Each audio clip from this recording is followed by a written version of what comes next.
What did people say about you in the past? Not just the good, it's not just about the good and bad, but how you interact with them. Are you the type of person that once you get the conversion that you want, the sale, the view, or whatever, that person may as well be gone? Are you one of those people who's like, as soon as someone gets you care more about the new Patreon subscription than the old one and someone who's been there for 6 months? What are you doing for them? You should do far more for them than you do for the new person. Far more, right? Who cares about the new client? Make sure the old client has nothing but glowing things to say about you. Thank you very much for coming. This is your first session at PodCamp. I'm glad you chose me, because otherwise I'd be very sad. I thrive on attention. Thank you very much. My name is Tom Hartman. I am a web developer from Montreal. And for the last 10 years, I've been struggling with this one question, which is how do you get people to buy your clients' things, right? Their products, their services, their information. How to get more traction on there. And so for 10 years, I've been doing incrementally better, right? So you do, anyone here a web developer? Oh, perfect. Anyone here running their own business, podcast, entrepreneur? Excellent, perfect. And does anyone here provide services directly to others? Excellent, right? So what happens is that a client will call me up, they'll say, I have this problem, I need to get more visibility, because they think that's what's going to get them better profitability. Get more visibility, you'll get more viewers, you'll get more people buying your products. And as a web developer, you'll notice this as well. There's diminishing returns, right? As you put your product online, as you put yourself out there, you might get an initial bump as you have that sort of novelty. But you always have to do something in order to generate additional visitors coming to your website, additional visitors coming to your content. And it's extremely frustrating because I don't know if any of you run any social media platforms for your businesses, for your ideas, but it's never enough, right? You're constantly put out the next tweet, constantly put out the next YouTube video, constantly putting out the next Facebook update, and you're getting less and less and less and less bang for your buck.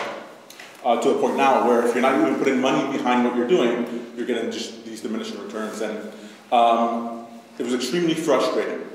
What I then noticed with my clients then is that they were constantly calling up and saying, I have just spent $10,000 in order to do this, in order to gain visibility, and it worked for 3 months, 6 months, and now it's not working. I have less money now, and I need more viewers than I had before. What can you do to help me? Does this sound familiar? Right? And so I ended up becoming more specialized in how do you really squeeze more out of a dollar than you could otherwise. I really wanted those clients that burnt themselves before, they didn't know where else to go to, they didn't want to quit on their idea, and I would help them do a little bit to get along.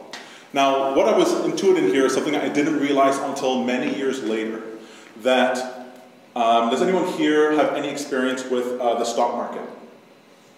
No? All right. Little crash course here, right? So the stock market is basically like a casino, right? And so if you know anything about casinos, the idea that you can bet on what the last guy did, the last guy won on number 27 black on roulette, you bet it on 27 black on roulette, it's not going to make it any more likely that you're going to win, right? That makes sense? But in the stock market, people think this all the time. They think, oh, if the stock went up last Tuesday, I better get in now because it might go up again, which is completely ridiculous. That's not the way you invest in stocks. I learned that lesson. I lost quite a bit of money at the beginning doing it the wrong way. What you do is, what happens in these situations is that all these fallacies come into play. People see these winners, people see these big names, they see Google, Amazon, Facebook, what they do in order, they see them as successful, and they go, okay, we're going to abstract out what are the qualities of these successful people. And then they look at all the failures, and then they abstract out, okay, what is the commonalities between all these failures, and then they don't do those things, and they do the things that the big names do. Thinking that if they emulate what these people do, you will then be successful. That is absolutely not the case. Absolutely not the case. What happens is that the people who bubble up to the top have all some of the same characteristics as the people who are in the middle and the people who are failing. It's just that you don't notice it because you're blinded by their success. This happens to companies all the time in the stock market. You'll notice Yahoo goes up, and then Yahoo is gone. And MySpace goes up, and MySpace is gone. because it doesn't matter how high they go up. What's actually important is what I'm going to be talking to you about today. So we're going to be talking today about 3 components that works for the stock market, it works for your own business as an entrepreneur, and it works for anyone providing services for someone else. The idea here is that you're doing the least you can do for the highest amount of return. This is called convexity in stock markets. You're trying to get $1 that turns into $100 as opposed to $1 that turns into $2. And we're going to be talking today about value, reputation, and transparency. So let's put this into context. I call this talk the Gold Bar Conundrum because I learned this through studying probability theory, trying to understand why it was that people can trade gold. How do people actually trade gold? How do people sell gold to other people? Because I thought, we say this all the time, something is as good as gold. So if we're comparing it to gold, how does someone go about selling gold? Is there any difficulty there? Is there anything we can learn there that I can use in order to sell services to the clients or make them sell their offering to other people? And it's actually surprisingly interesting selling gold. So if you, let's say for example, you got 100,000 bars of gold, right? You get 100,000 bars of gold, right? Each bar of gold is 400 ounces, right? 99.99% pure gold, worth about $500,000 US on the market today. You might think, it should be pretty easy to sell this gold, right? Find people who want gold, here, it's gold, buy. But first, you have to decide, wait, what is the problem that gold solves, right? The only people who want the gold is if it's solving the problem. And then you do some research and you find out that it's a store of wealth. That if you put your money in gold, it maintains its value over time and doesn't get affected with inflation in the way that regular dollar does, right? A dollar that you earned 100 years ago is not the same as a dollar earned today, right? The dollar today is worth less. But an ounce of gold 100 years ago is worth 100 times more today. You get to maintain your money. So it's a store of wealth.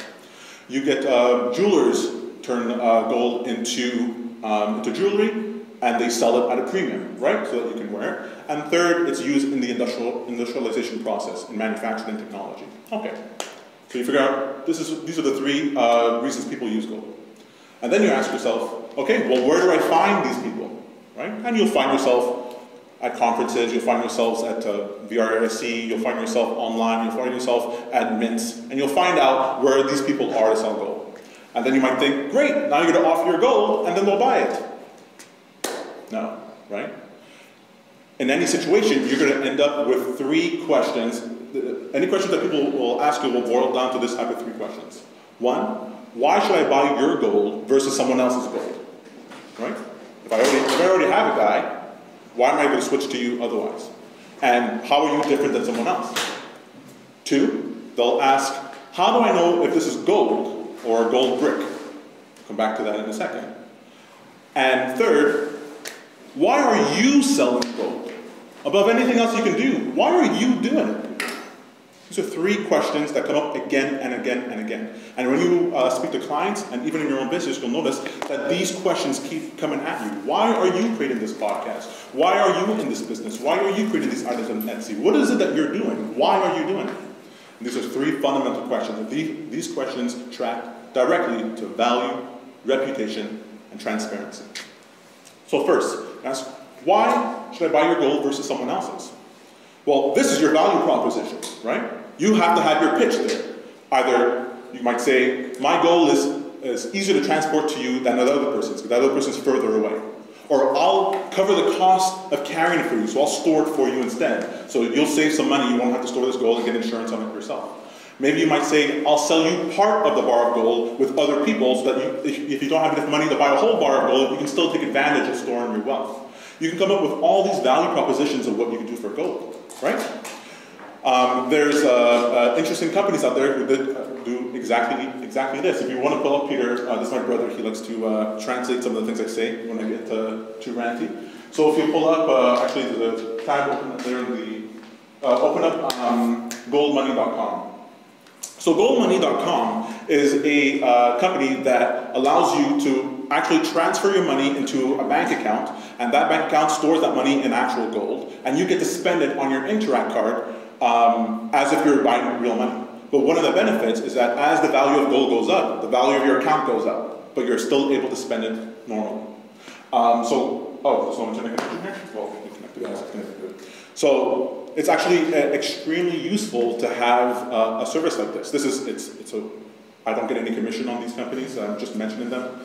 I just really like gold. I really just want to let you know these things exist. So this is goldmoney.com.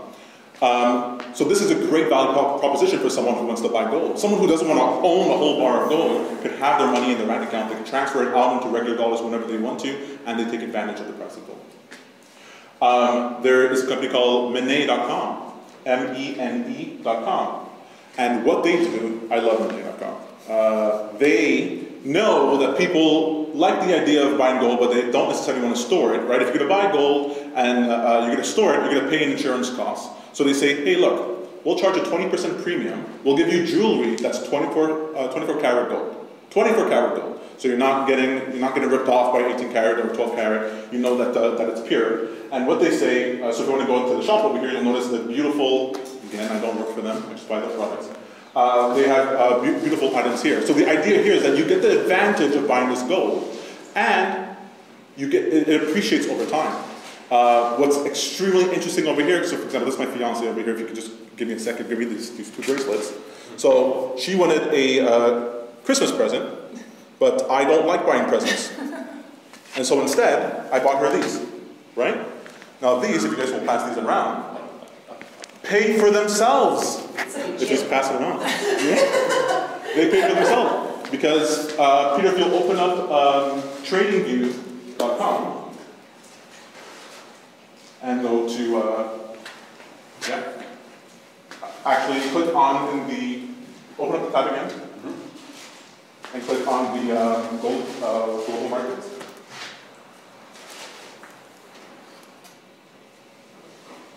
And at the bottom left, click on this tab, on the squares, and the expand window. All right, so let's double click on that. Give me 1 second.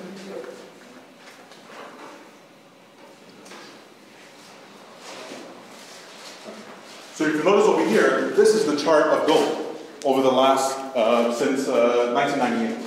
So if you bought gold 10 years ago over here, today your gold is worth twice as much as before. So the value proposition that Mene gives is that, sure, you're paying a 20% premium in gold right now, but as the price of gold goes up, you're actually covering the cost of your item. You're actually covering the cost of your present. Oh my God, I've been buying gold for all my friends, right? Why not, right? They're ending up with something that's worth more over time. It's a no-brainer value proposition. I absolutely love it. Did you recover the gold? Because I'm not sure. Thank you so much. Thank you very much. So that's a value proposition that sells itself. So you got to work on your value proposition. We're not here for that, but you need to have that inside your as one of the components. So then the next question that someone asks is, how do I know you're selling me a gold bar and not a gold brick? So gold brick is a term that's used for con artists who would take a bar of gold, hollow it out, fill it with another weight, and close it up, and then sell it to you. And since you're not, people buy bars of gold and not sawing it open to see what's inside, they would just have this gold for years and not realize that half of it has been taken out. So it used to happen in the gold rush in the United States for years, and I thought this was an ancient thing. Oh no, this happens even to this day. In the African gold market, you find people getting gold coins that are just hollowed out, tens of thousands of dollars hollowed out, and people don't find out until years later. In Toronto, from RBC, this jeweler bought some gold. He went to his to a shop in order to make it, and he could break it in half. It turns out it was just made with it was mixed with something else. And it turns out that the RBC was selling hundreds of thousands of gold leaflets that might all be fake, right? So this happens all the time. So if you're going to buy gold from someone, despite how honest it might seem, you need to know, are you selling me a gold bar or are you selling me a gold brick, right? You've got to make that claim, you've got to prove that to the other person. And third is, why are you selling me gold? Now, I have a friend who is a bike enthusiast. I say enthusiast, but he's obsessed with bicycles. You talk to this guy, it's not 5 minutes of the conversation, he's not talking to you about bikes. He's always dressed in bike gears. He's one of those guys in a blizzard outside as on a bike. He loves bikes. He repairs bikes, he sells bikes. This guy knows what he's talking about. So the day that I needed to buy a bike, no brainer, I went to this guy. I'm gonna go to the guy who's obsessed with bikes, who knows everything about it. Because he proved to me just through his being that this is the guy I can trust versus anybody else. Gold is the same way. Anything that you sell is the same way, right? You have to know the reason why someone has decided to do that. Now, it's perfectly fine if the person says that the reason they're doing it is to make as much money as they can. That's perfectly fine. It's perfectly fine if they say that, oh, I come from a long line of gold miners, and my grandfather was a gold miner, and his father was a gold miner, and I'm a gold miner, I'm teaching my son to be a gold miner too. Great, these are all great reasons, right? Someone might say, I want to sell gold, and I promote gold in all my talks, because I find it extremely useful for people to know that there's a way of safeguarding your money in rough times, that come every few years.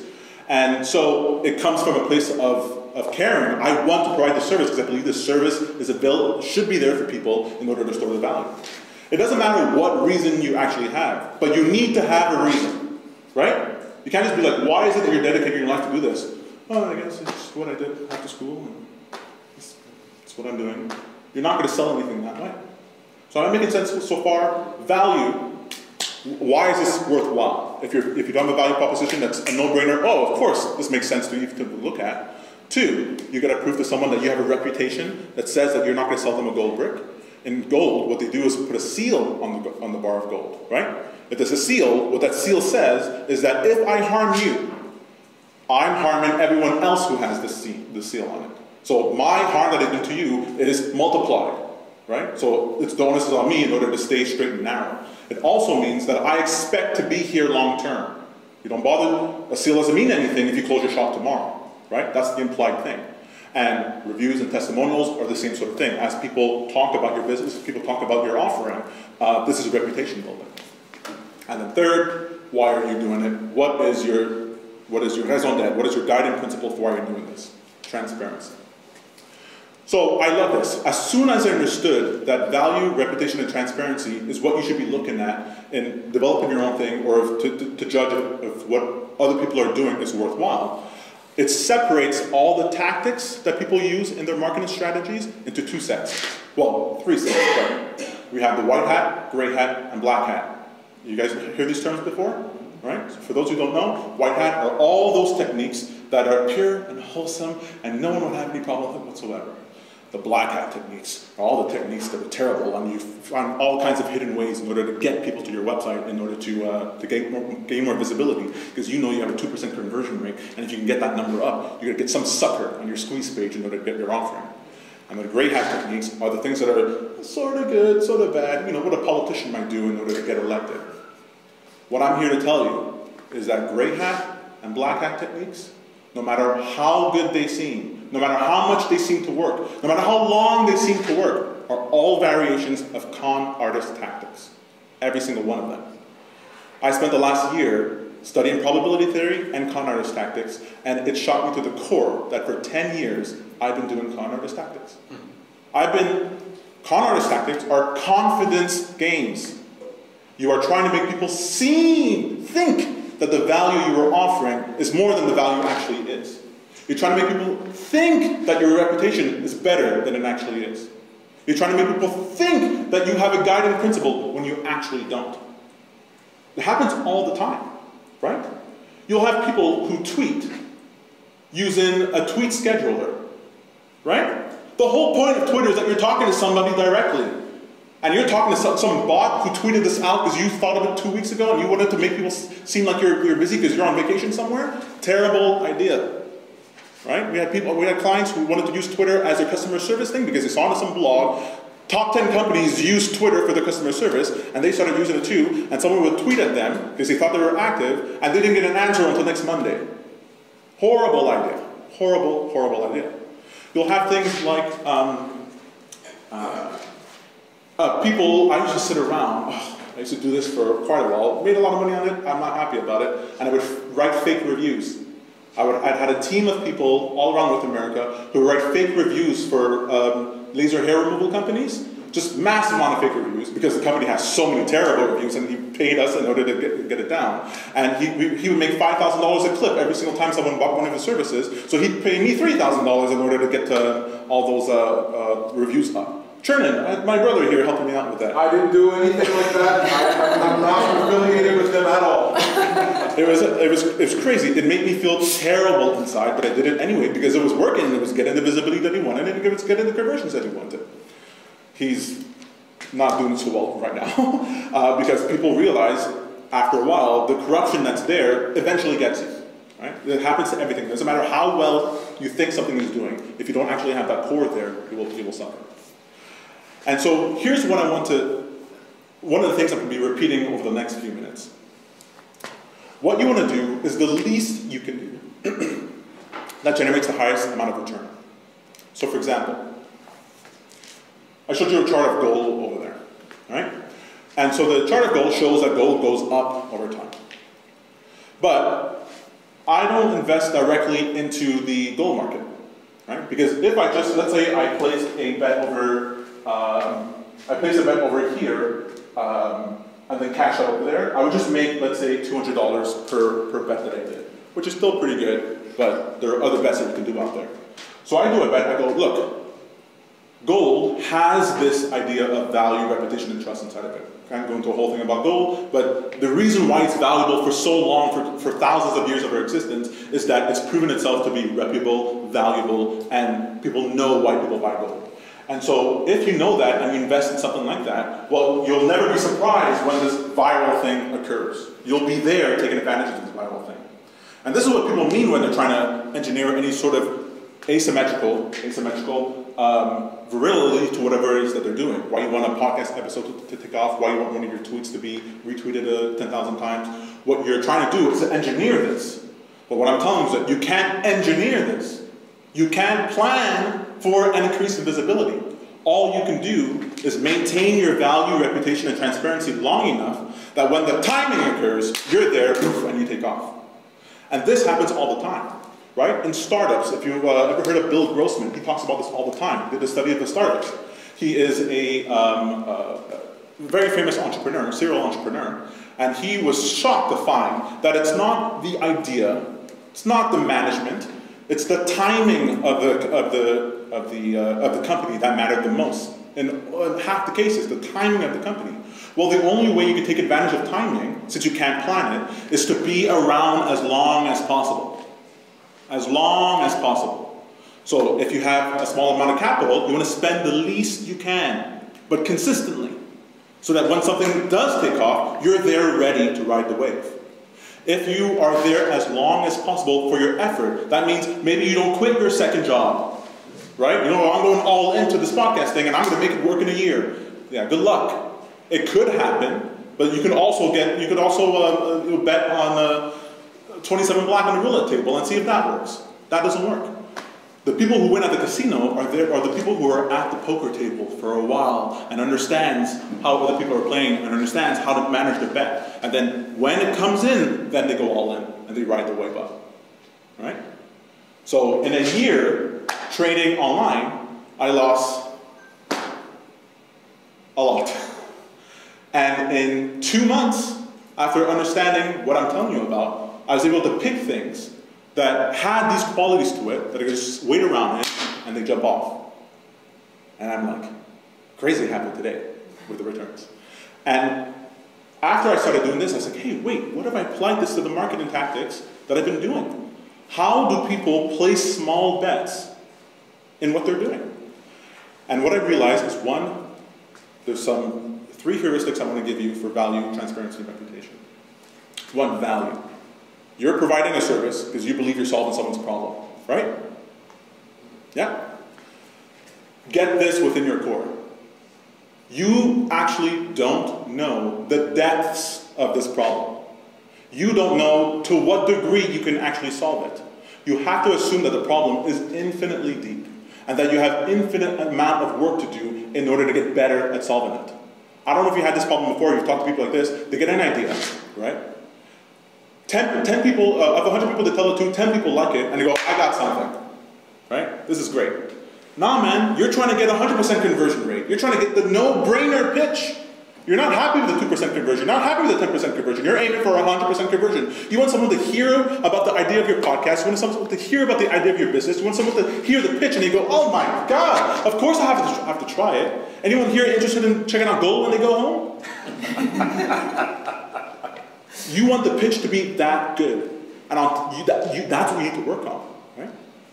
Part of your marketing is to make that pitch again and again and again and again and again and again and again. And doesn't matter how good you think it works, if it's not 100%, you keep nailing that. How do I say it in a different way? That requires you finding out more about the people who are actually using your services. That means actually sitting down and asking them questions. I'm not talking about just focus groups. I would have people sit down on the website that I build, use it. And I would sit down for 3 hours next to them, use this thing. I want to see how you're actually using it. I would use heat map tracking on websites to see where people actually dropped off.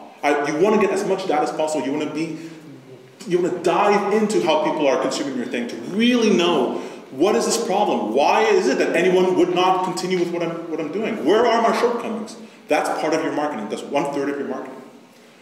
The other part, reputation, right? Reputation is not like trust. Reputation is what have you done in the past. Trust is what will you do in the future. Reputation is what have you done in the past. That's why we like review so much, right? What did people say about you in the past? Not just the good, it's not just about the good and bad, but how you interact with them. Are you the type of person that once you get the conversion that you want, the sale, the view, or whatever, that person may as well be gone? Are you one of those people who's like, as soon as someone gets you care more about the new Patreon subscription than the old one, and someone who's been there for 6 months? What are you doing for them? You should do far more for them than you do for the new person. Far more, right? Who cares about the new client?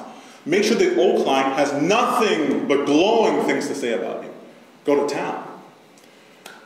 One of the things I started doing with my clients, it was a scary pitch, but I have basically 100% success rate with this pitch. I go, look, every other person you go to for your marketing services, you're going to be charged a setup fee plus a monthly fee, whether they succeed or not. Right? You guys have heard of this? What I started telling people is that you give me the setup fee, which is going to be a little bit higher than what you normally give to people, but you're only going to have to pay one more time at the end of our contract, and that amount will be completely up to you. You pay me a second payment of whatever it is you want. If you think it could be $0, it could be 500% more than what I did. If I brought you business, you can decide to give me a percentage of whatever you brought in, whatever it is you want, and it's up to you. One of my clients said, that sounds incredibly stressful. I don't want to have to go 4 months from now and sit down with you and decide what you're worth. I go, but I want you to, because if you do that, then you'll actually have to think about what you're doing. We're actually going to have to do our best. And you're going to see that I am going to give 200% into my job because my next paycheck might be 0. She goes, that's all skin in the game. That's me I'm putting myself on the line. I go, I'm not just blowing smoke. I'm telling you, I will do all this work and you can give me $0. That's a pitch no one has said no to. No one does. That's basically a guarantee. Right? And in the process, I learned, did I actually provide the value that I say? Instead of just moving on to the next client. Does that make sense? I'm not saying you should do that. It's stressful, but it really makes you try harder. Third thing here for transparency. I use the word transparency. It's not my favorite word. Corporate transparency, you guys have heard of this. And generally refers to the idea that you want to be able to see into a company, see what they're doing. Now, the only reason you want to see that is for this one reason. You want to see how is that person or that company making decisions, right? When you have a friend or a family member, if you know them, then you can know, oh, if this bad situation occurred, this is how they would probably behave. Because you have an idea of who they are, right? And that's why we want transparency. We want, will this company sacrifice my well-being now for profit, right?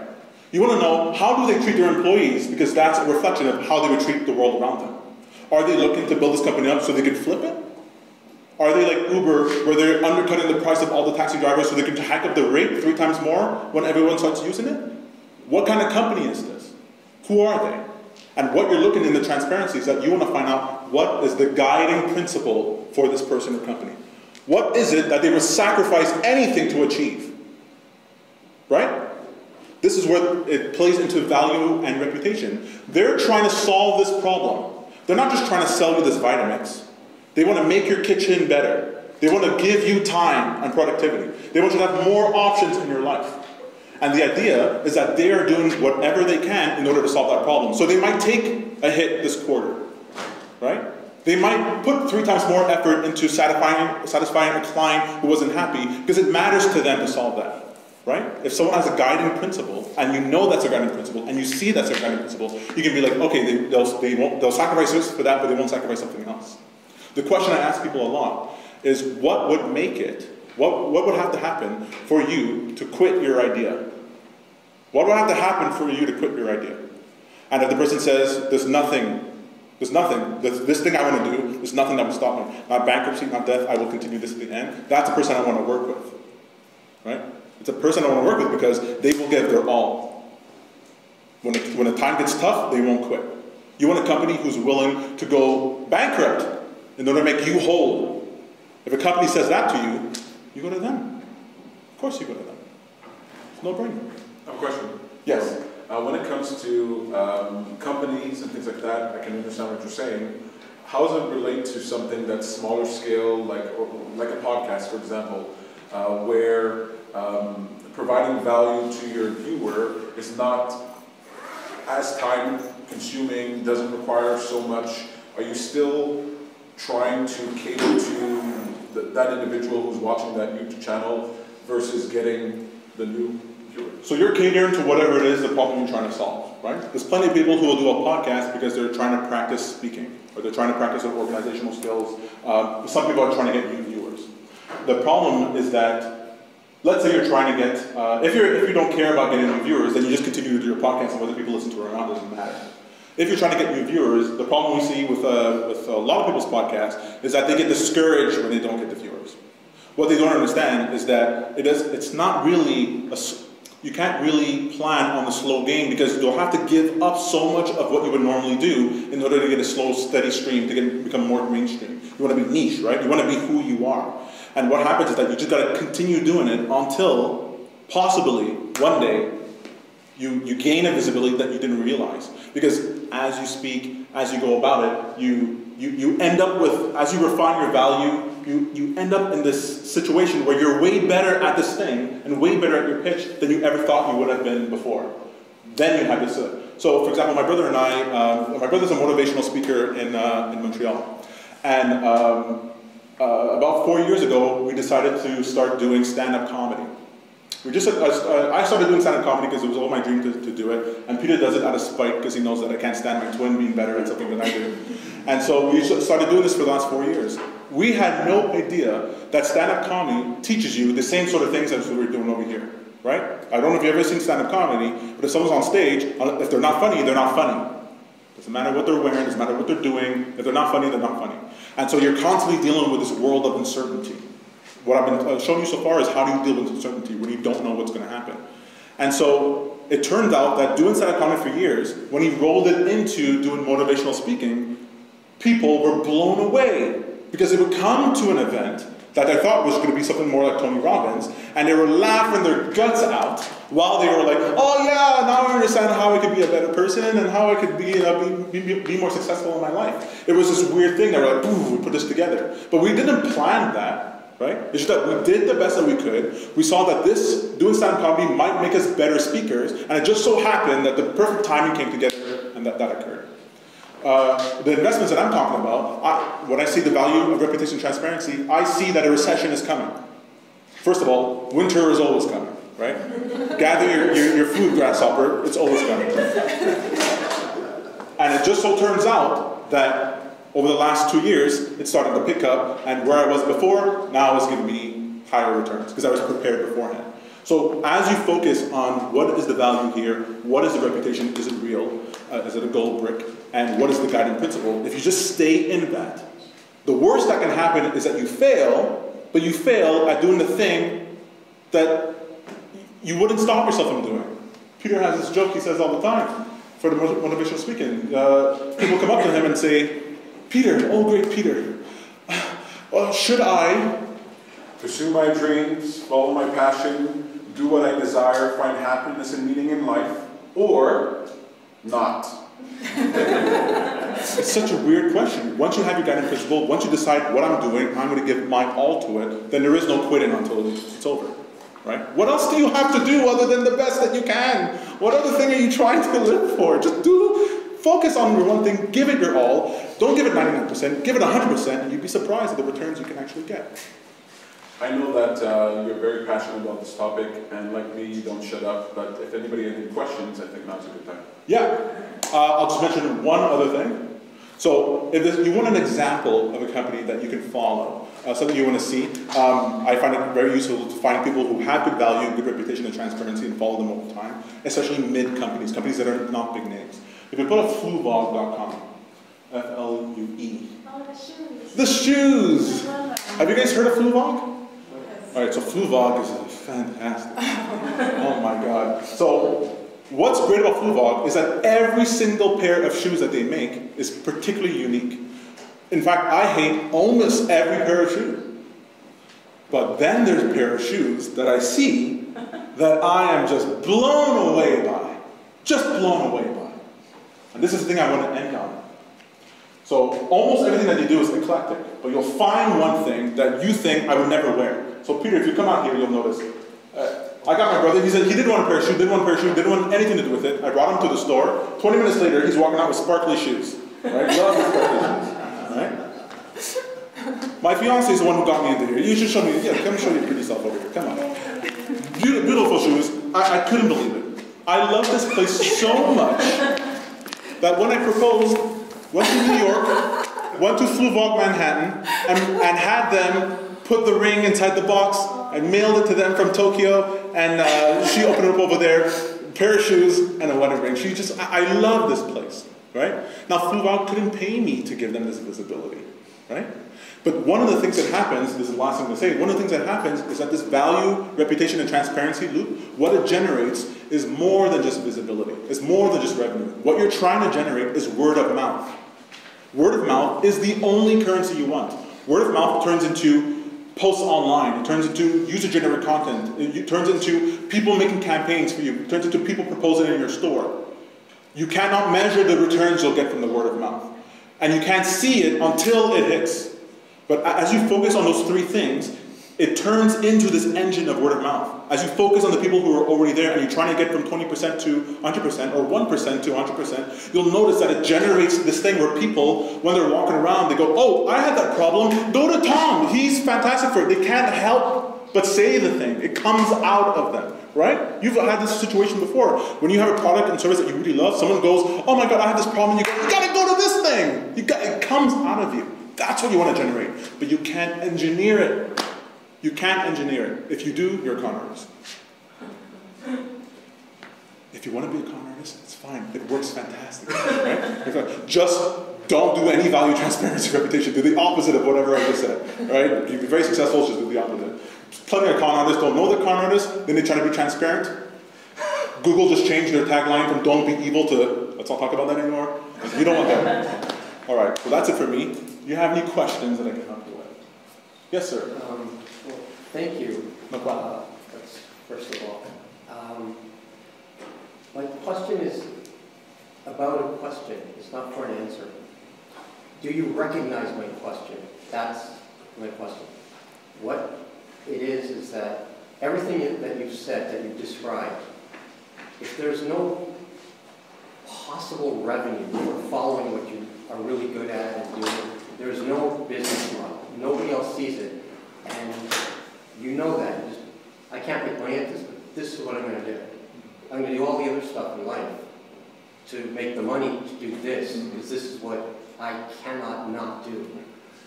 Do you have people coming to you asking that question, that I can't make money at this, but I'm not going to let it go? Have you found... Yeah. So that happens all the time. Well, not every day, but all the time. And here's the short answer to that. There is always revenue to be made. The problem is the timing issue.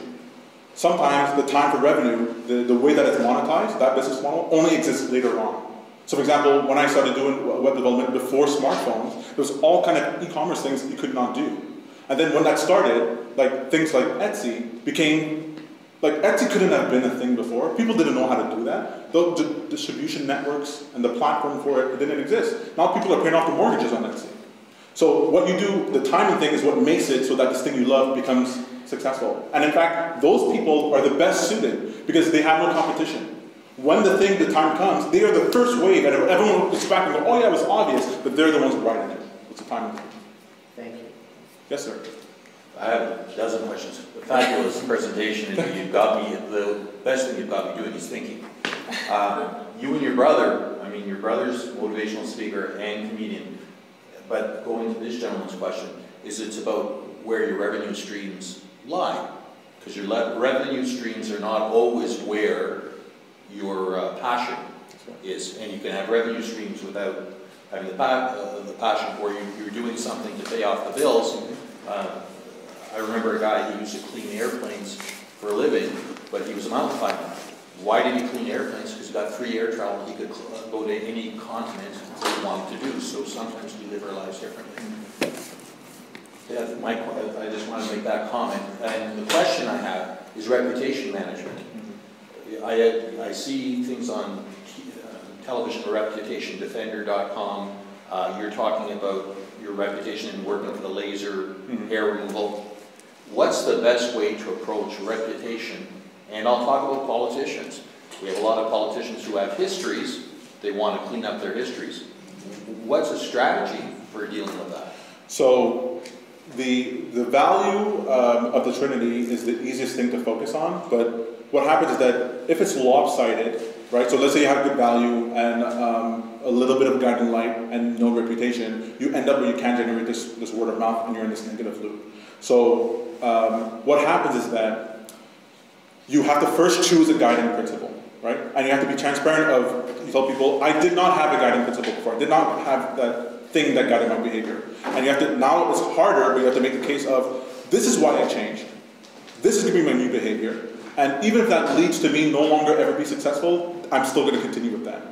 Then you sort of get out of this muck, and you'll get a person here, a person there, who decides they're going to respect that. It'll resonate with them, and then they become a part of the word of mouth. Oh no, this guy changed his stripes.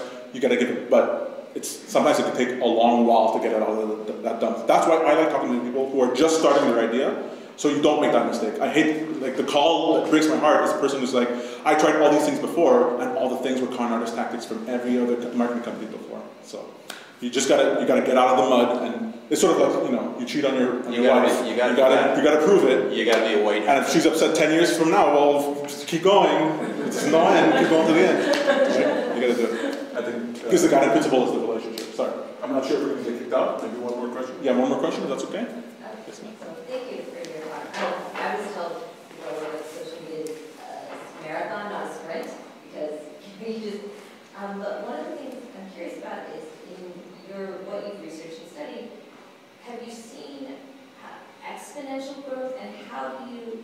So what I find is, it might be really hard to get to that first 1,000 followers or whatever, and then you get close and you kind of plateau, and then points where it can exponentially grow later on. Like, how do you deal with that, and then how do you get through the plateauing?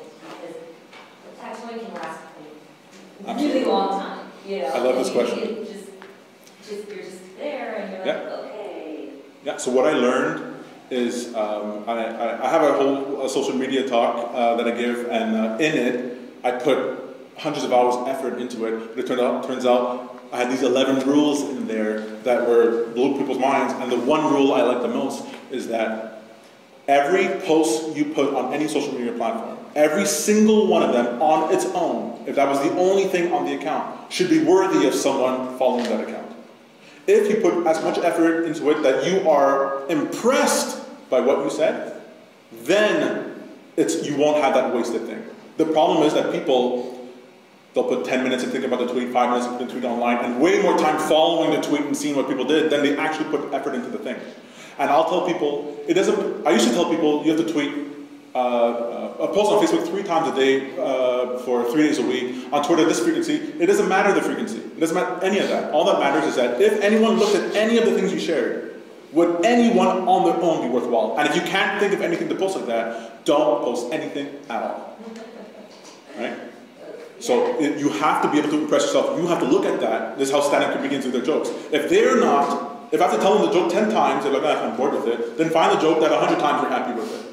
Now you have to go through hundreds of ideas before you find the one, but you'll notice that that one will can generate a thing.